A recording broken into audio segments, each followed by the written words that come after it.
Mới đây, trả lời phỏng vấn trên tờ báo Ả Rập Tra trong khoảng thời gian cùng đội tuyển quốc gia Việt Nam thi đấu ở ASEAN Cup 2019 trên đất UAE, Công Phượng bày tỏ giấc mơ được thi đấu ở châu Âu. Tôi luôn mơ một ngày có thể chơi bóng chuyên nghiệp tại châu Âu. Nhưng không dễ để thực hiện ước mơ đó vì đặc thù của các câu lạc bộ Việt Nam. Một số câu lạc bộ châu Âu đã liên hệ với tôi, nhưng đội bóng của tôi đã từ chối. Tôi mong trong tương lai sẽ có những thay đổi và tôi có thể thực hiện ước mơ của mình. Tôi muốn ngày càng tiến bộ hơn và cùng đội tuyển Việt Nam lọt vào vòng chung kết World Cup. Giấc mơ ấy của Công Phượng là hoàn toàn chính đáng, không chỉ bởi đến châu Âu thi đấu là ước mơ của mọi cầu thủ trên toàn thế giới, không chỉ muốn lọt được vào vòng chung kết World Cup, Việt Nam phải có những cầu thủ dám ra biển lớn để tích lũy kinh nghiệm, đồng thời vượt qua chính mình để làm nòng cốt, mà còn bởi với vị thế và lối chơi của câu lạc bộ Hoàng Anh Gia Lai suốt 4 năm qua, sẽ rất khó cho giấc mơ trở thành một cầu thủ lớn thực sự của tiền đạo này.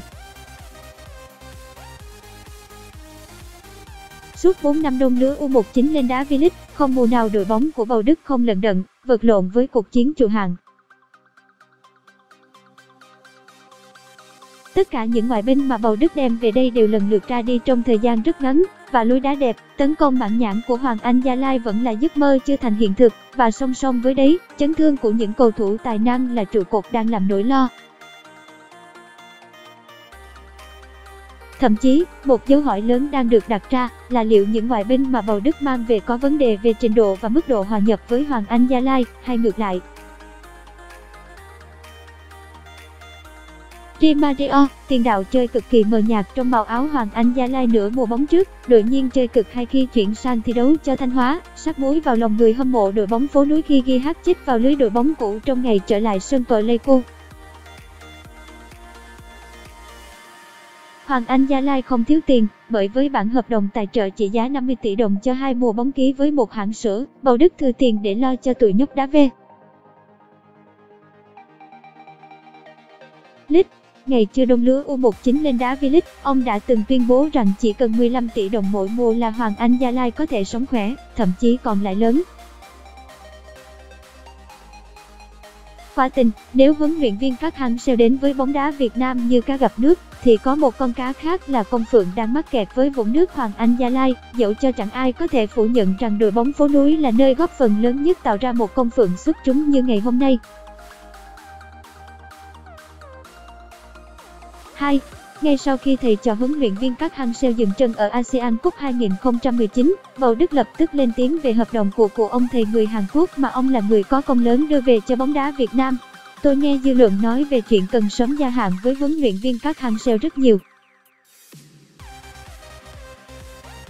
Nói thật, tôi rất muốn làm điều này nhưng bản thân tôi đâu có quyền hạn gì để có thể làm việc này. Ngày xưa, tôi còn làm ở VFF với danh nghĩa phó chủ tịch tài chính nên có thể góp tiếng nói sang Hàn Quốc giúp VFF tìm huấn luyện viên, sau đó ký với ông Park Hang-seo.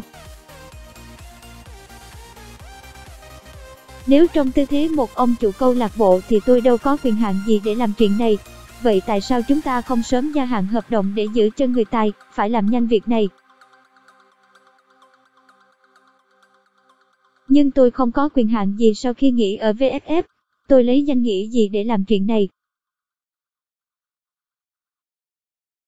Khó lắm, nên VFF phải quyết định việc này. Dĩ nhiên, hiện tại huấn luyện viên Park Hang-seo đang là một báu vật của bóng đá Việt Nam, và không chỉ Bầu Đức và người hâm mộ muốn ông gắn bó lâu dài, mà VFF thậm chí mới là những người muốn chữ ký của nhà cầm quân người Hàn Quốc này trong bản hợp đồng mới nhất. Nhưng nên nhớ, huấn luyện viên Park Hang-seo đến Việt Nam không chỉ một mình. Không những ông có người đại diện, mà đằng sau ông là cả một ekip hùng hậu, với cả một công ty đại diện cầu thủ, huấn luyện viên. Chắc chắn, cũng như người hâm mộ Việt Nam, những người đứng sau huấn luyện viên Park Hang-seo biết được giá trị của ông với bóng đá Việt Nam ở thời điểm hiện tại. Trước ASEAN Cup 2018, trước làn sóng dư luận đòi gia hạn hợp đồng sớm với huấn luyện viên Park Hang-seo, Tổng thư ký VFF, Lê Hoài Anh đã có câu trả lời khá rõ ràng. Bởi vì hợp đồng giữa huấn luyện viên Park Hang-seo và VFF sẽ kết thúc vào ngày 31 tháng 1 năm 2020. Trong hợp đồng có quy định trước thời điểm kết thúc 3 tháng, cả hai bên sẽ ngồi lại nói chuyện về việc gia hạn thêm hợp đồng hay không.